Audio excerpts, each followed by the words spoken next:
اب تبوک سے واپسی تھی، اس کو بھی موج میں کبھی نے روایت کیا کہ حضرت عباس جو نبی علیہ السلام کے چچا ہے کہنے لگے انی اريد ان امتدحک، محبوب میں چاہتا ہوں کہ میں آپ کا میلاد بیان کروں. تو سرکار نے فرمایا لا فدفا کا چچا، تمہارے دانتوں کو کبھی درد نہ ہو، کیا سنانا چاہتے ہو؟ تو نبی علیہ السلام کا نور جب جنت میں تھا اس وقت سے لے کر سیدہ آمنہ رضی اللہ تعالی عنہا کی گود میں آنے تک جتنے مناظر تھے سارے کے سارے حضرت عباس رضی اللہ تعالی عنہ نے نبی علیہ السلام کے سامنے کھڑے ہو کے بیان کر دیے. اور بیان کرتے کرتے یہ کہا انت وردت نار الخلیل مقتتما فی صلب انت کیف یحترق وانت لما بلغت اشرقت الارض وضاءت بنورک الافق. محبوب چلتے چلتے جب نور تمہارا حضرت ابراہیم علیہ السلام کی پشت میں داخل ہوا تو کیا تھا؟ فرمایا ظاہر میں آگ میں وہ داخل ہوئے تھے، نمرود کی آگ میں، پردے میں آپ داخل تھے. فرمایا لوگ حیران ہیں کہ آگ جلا تمہیں کیوں نہ سکی. کہتے ہیں جس کی پشت میں اتنا پیارا نور ہو آگ اس کا بگاڑ کیا سکتی ہے. فی صلبہ انت، ان کی پشت میں محبوب تمہارا نور تھا، کیف یحترق، تو وہ جل کیسے سکتے تھے. وانت لما بلغت، اور جب آپ کو پیدا کیا گیا، جب آپ کا میلاد ہوا تو کیا ہوا؟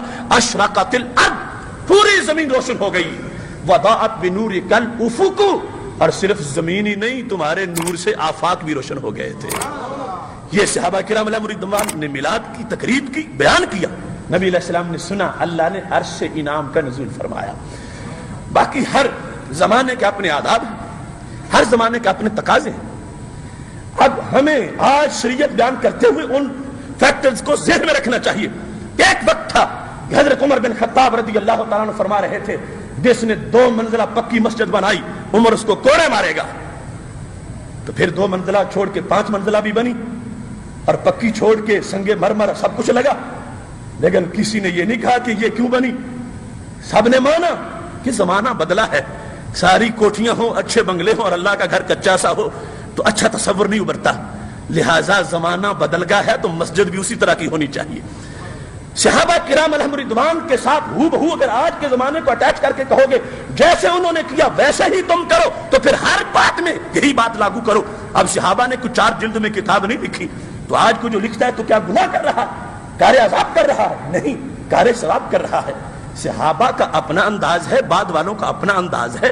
اب دیکھیے جس زمانے میں قرآن لکھنے کے لیے کاغذ نہ ملے اور قرآن لکھا جائے ہڈیوں پر اور قرآن لکھا جائے پتوں پر اور قرآن لکھا جائے چمڑے پر، اس زمانے میں ہم تلاش کریں کہ میلاد کی جھنڈیاں دکھائی جائیں تو یہ کون سا عقل ہے؟ یہ حماقت نہیں تو اور کیا ہے؟ جب قرآن لکھنے کے لیے کاغذ نہ ملتا ہو تو جھنڈیوں کے لیے کہاں سے ملے گا؟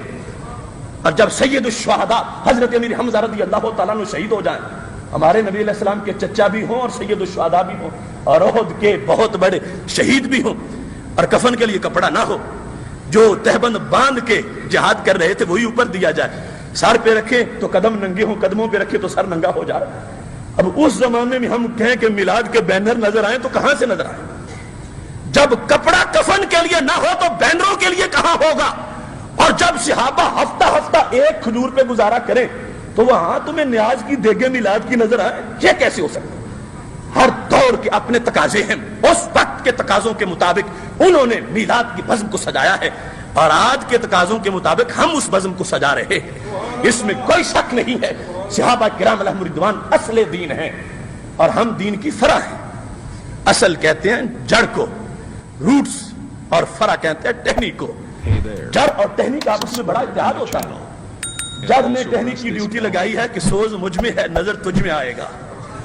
ہم نے مل کے دنیا کو سایہ بھی دینا ہے، دنیا کو خوراک بھی دینی ہے اور ہم نے مل کے دنیا کو خوشبو بھی دینی ہے. اب اگر کوئی شخص آج ٹہنی پہ اعتراض کرے کہ ٹہنی تو بدعتی ہو گئی، اس نے پوچھا کیوں؟ مجھے کیا ہوا کہ تیرا تو جڑ سے مسلک بدل گیا؟ کیوں؟ کہنے لگا تجھ پہ پتے ہیں، تیری جڑ پہ تو کوئی پتا ہی نہیں ہوتا تھا، تو نے مسلک بدل دیا. تیری جڑ پہ کوئی پھول نہیں تھا، تجھ پہ پھول کہاں سے آ گئے؟ تو ٹہنے کہے گی دانشور ذرا سوچ تو صحیح، جو جڑ سے کٹ جائے اس پہ پتے نہیں ہوتے. جڑ سے میرا تعلق اس بات کی دلیل ہے کہ مجھ پہ پتے قائم ہیں. جڑ کا اپنا حال ہے، ٹہنی کا اپنا حال ہے. صحابہ نے جڑ لگائی ہے اور ٹہنی والوں نے دھوم مچائی ہے. وہی سوز جو جڑ کا ہے وہی ٹہنی میں نظر آیا ہے. یہ مسلک نہیں بدلا، انہی کی لگائی ہوئی ڈیوٹی کو پورا کیا جا رہا ہے. دیکھیے اب امام بخاری جب 2 جلدوں میں کتاب لکھ رہے تھے، اگر ان پر یہ کوئی اعتراض کر دیتا کہ بخاری کیا سیدنا صدیق اکبر رضی اللہ تعالیٰ عنہ نے 2 جلدوں میں کتاب لکھی ہے، تم کیوں لکھتے؟ وہ کام جو انہوں نے نہیں کیا تم کیوں کرتے ہو؟ اور دنیا کا کام بھی نہیں، دین کا کام، اور عذاب کے سمجھ کے نہیں کر رہے تھے، ثواب سمجھ کے کر رہے تھے۔ تو انہوں نے کیا اور بتایا کہ صحابہ نے اگر ایک لائن بھی لکھ لی ہے اور ایک صفحہ بھی حدیث کا لکھا ہے تو میری 2 جلدوں کی دلیل بن گئی ہے۔ کیوں؟ وہ کتاب کے محتاج ہی نہیں تھے، وہ ایک نگاہ اٹھا کے جب سرکار کا چہرہ دیکھتے تھے، کروڑوں کتابوں سے بھی ہم وہ نہیں پڑھ سکتے۔ ان کے دل علم کے صندوق تھے، انہیں کتاب کی حاجت کیا تھی؟ یہ نہیں ہے کہ جو امام بخاری نے کیا وہ صدیق اکبر کر نہیں سکتے تھے، نہیں، اس وقت کے حالات اور تھے، ضرورت نہیں تھی۔ جب ضرورت پڑی ہے تو انہوں نے کر کو دکھایا ہے۔ میرے بھائیوں، جس زمانے میں صحابہ آنکھوں سے نبی علیہ السلام کو دیکھ رہے ہوں، اگر علیحدہ جلسے نہ بھی کیا جائے تو گزارا ہو جاتا ہے، اور آج جب ہمیں نظر نہیں آتے کم از کم یاد میں بیٹھ تو جائے تاکہ کچھ نہ کچھ تو بدل پورا ہو جائے۔ ہم نے دیکھ کے کلمہ نہیں پڑھا، ہم نے سن کے پڑھا ہے۔ صحابہ کا اللہ کے بارے میں ایمان بالغیب ہے اور نبی علیہ السلام کو دیکھ کے انہوں نے مانا ہے۔ اور بعد والوں، تمہاری عظمت پہ قربان جاؤں، تم نے اللہ کو بھی بغیر دیکھے مان لیا، اللہ تعالیٰ کے نبی علیہ السلام کو بغیر دیکھے مان لیا۔ اور خود طبرانی میں سرکار نے فخر کیا صحابہ کے سامنے، اگرچہ ہم کروڑ سال بھی بندگی کرتے رہے صحابہ کے ایک لمحے تک نہیں پہنچ سکتے۔ فرمایا میرے صحابہ، مجھے بعد والوں کے ایمان پر بڑا تعجب ہے۔ پوچھا کس لیے؟ فرمایا ان کے سامنے مجھ پر قرآن نہیں اترے گا، تمہارے سامنے تو مجھ پہ اترتا ہے۔ کتنے وہ عاشق ہوں گے، کتنے ماننے والے ہوں گے، جب قرآن ان کے پاس جائے گا تو یہ نہیں کہیں گے کہ اب اترے تو پھر مانتے ہیں۔ فرمایا قرآن جلد ہو کے جائے گا، وہ سینے سے لگا لیں گے۔ یہ تو ڈگری ہماری ہے نا، ہم نہ ولی ہیں، نہ غوث ہیں، نہ کتب ہیں، کچھ بھی نہیں، لیکن بعد والے تو ہے۔ ہم نے بغیر دیکھے مانا ہے، تو اس کا تقاضا ہے کہ ہم بیٹھ کے تصور تو ان کا کریں، یاد تو کریں۔ تو یہ بزم میلاد اس لیے ہے کہ رسول اکرم نور مجسم شفیع معظم صلی اللہ علیہ وسلم صحابہ تو آنکھوں سے دیکھ رہے تھے، ہم تصور سنیں گے، جمال کی باتیں سنیں گے، کمال کی باتیں سنیں گے، سیرت سنیں گے، ان کی آداب سنیں گے، تو اس سے ایک تصور نکھرے گا اور ہمارے لیے یہ سعادت ہوگی کہ ہم مان رہے ہیں۔ ہم یہ نہیں تقاضا کرتے کہ نظر آئیں تو پھر مانیں گے، ہم نے مان پہلے لیا ہے، مگر اس کی یہ تقاضا کرتا ہے اللہ مجھ سے بیٹے بھی لے لے مگر ایک بار محبوب کا دیدار کرا دے۔ مشکات میں باجی یہ سرکار نے علامت بیان کی، فرمایا ان من اشد امتی لی حب الناس یکونون بعدی یود احدهم لو رآنی باہلہ ومالہ۔ فرمایا میرے شدید محب وہ پیدا ہوں گے، ان میں سے ہر ایک چاہے گا اللہ مجھ سے میرے بیٹے لے لے، میرا مال لے لے، مگر ایک بار مجھے اپنے آقا کا میرے آقا کا دیدار کرا دے۔